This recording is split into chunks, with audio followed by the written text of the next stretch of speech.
Antes, las ciudades se han vuelto el centro neurálgico en la humanidad. Más gente vive en ciudades que en comunidades rurales. Estos cambios pues se fueron dando paulatinamente, de pronto de una forma muy agresiva durante el siglo pasado. Y hoy las ciudades también se han convertido en un reto a la movilidad y a la calidad de vida. La pandemia nos ha enseñado pues que una ciudad se disfruta mucho si no hay tráfico, por ejemplo, que se pueden hacer trabajos desde casa, que a lo mejor no tienes que estar necesariamente en el centro de ciudad, sí puedes hacer tu trabajo de manera remota. Pero pongamos el ejemplo de la Ciudad de México. La gente hace aquí en la ciudad 2 horas, 2 horas y media, diario, ida y vuelta, o sea, 4 horas de su vida. Muchas, millones de personas invierten en un transporte, por ejemplo. La saturación, respirar contaminación, estar con una calidad de vida pues realmente paupérrima en algunas ciudades, causa estragos emocionales, físicos, de salud, etcétera. En el Tecnológico de Monterrey están haciendo un centro de estudios para la ciudad. ¿Cuál es la ciudad que necesitamos? ¿Cuál es la ciudad que queremos? ¿Y cuál es la ciudad que realmente podremos tener en el mundo, en las distintas latitudes, pues en los próximos años? Y le aprecio mucho a Enrique de la Madrid que me tome esta llamada telefónica, porque él es justamente director de este Centro para el Futuro de las Ciudades del TEC de Monterrey. Enrique, te mando un abrazo, ¿cómo estás? Luis, muy buenos días, muchas gracias por la oportunidad y además por la presentación, que ya te has vuelto un experto en esta visión de las ciudades hacia adelante. No, hombre, para nada. Enrique, cuéntanos qué es el Centro para el Futuro de las Ciudades en el TEC de Monterrey, ¿qué están haciendo? Pues sí, efectivamente es eso, o sea, como tú bien señalas, el mundo es cada vez más urbano. Creo que fue en el año 2008, donde ya somos más personas las que vivimos en ciudades que en el campo a nivel mundial.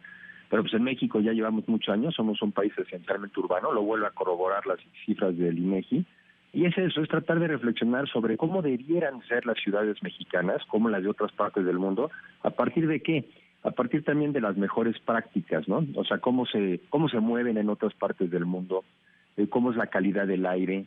Y algo que es muy relevante es que yo creo que muchas de estas cosas nos están cambiando después de la pandemia, Luis. Yo creo que había muchas tendencias que ya venían a partir de un mundo digital en el que vivimos, un mundo de Internet, pero en lugar de que ese mundo se hubiera parado, al revés, se ha acelerado. Y tú mencionabas ahora, por ejemplo, la posibilidad de poder trabajar desde nuestras casas, pues eso está modificando el concepto mismo de la oficina. ¿Cuántas personas que hemos podido trabajar en nuestras casas necesariamente vamos a volver a esa oficina tradicional?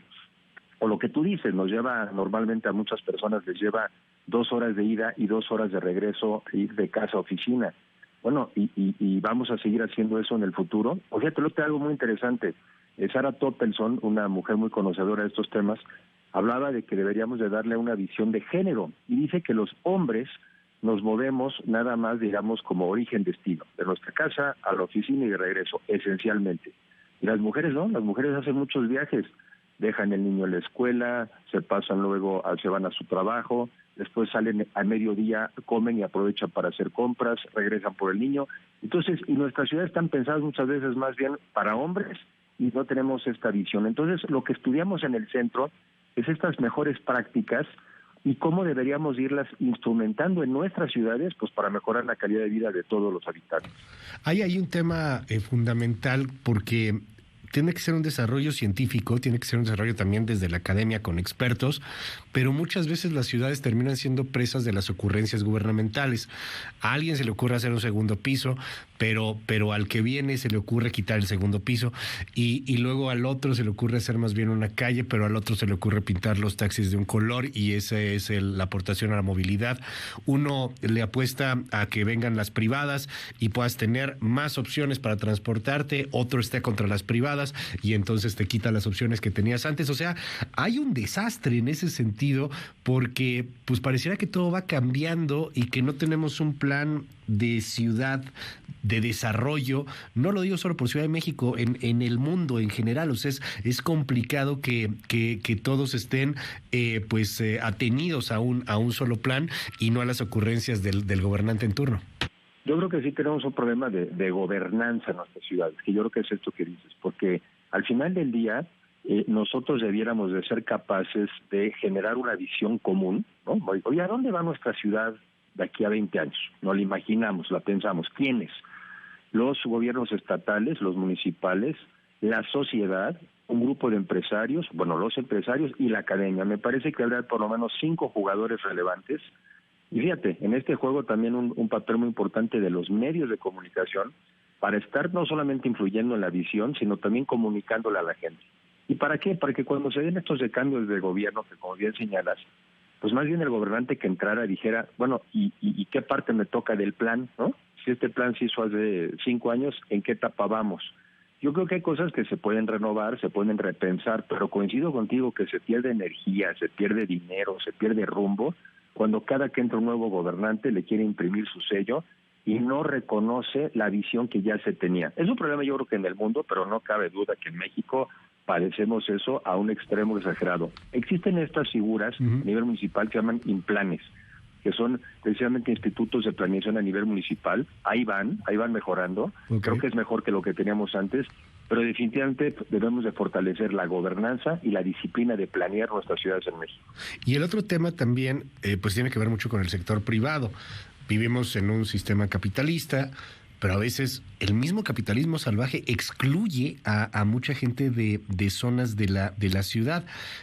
Vivir en la colonia San Rafael, pongo el ejemplo aquí en la Ciudad de México, por ejemplo, pues no era necesariamente de alguien muy rico. Y hoy con la pandemia volvieron a caer los precios, pero una renta en esa colonia, por ejemplo, con la especulación inmobiliaria es bastante alta.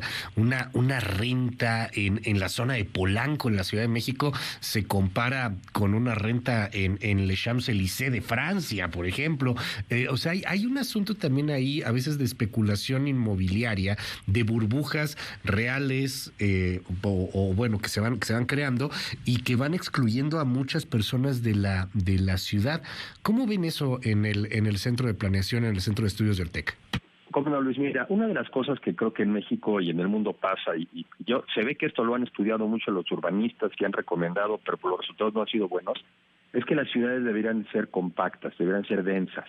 En México nuestras ciudades han crecido mucho más a lo ancho que a lo alto y en población. Esto es, no sé, por ejemplo, Toluca sé que es de los ejemplos más malos.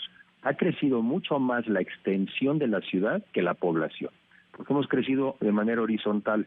Y a veces tiene que ver con modas, pero a veces también tiene que ver una mala regulación que no permite crecer más alto en alturas, ¿no? Entonces, a mí el modelo que me gusta, en realidad, es mucho más el de las ciudades europeas que el de las ciudades americanas.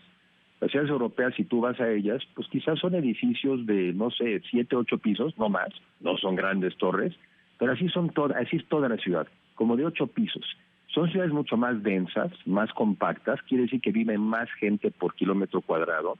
Estás en un edificio y bajas y está la carnicería, y está la librería, y está el supermercado. Puedes hacer tantas cosas a pie que por lo mismo entonces no tienes temas de movilidad. Y eso también te da oferta, Luis. Entonces, al haber más oferta, tampoco tienen por qué subir los precios tanto.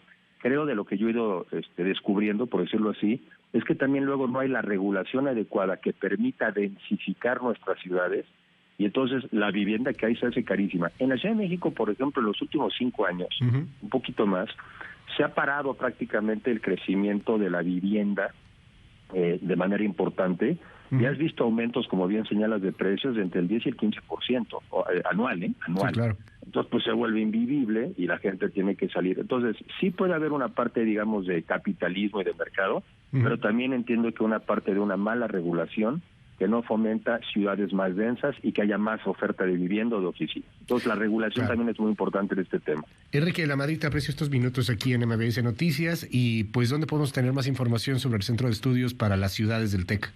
Tenemos nuestra página Centro Futuro, es futurociudades @tec.mx. Okay. Y con mucho gusto cuando puedas, con interés de ir comentando algunos de estos puntos que creo que son muy relevantes. También además en un año electoral, donde nos gustaría saber qué piensan los candidatos de alcaldes para estas ciudades que estamos viviendo hacia adelante. Pues estaría interesante ahí que se lo pregunten o que hasta traten de que firmen compromisos. Eso sería muy relevante. Gracias, Enrique de la Madrid.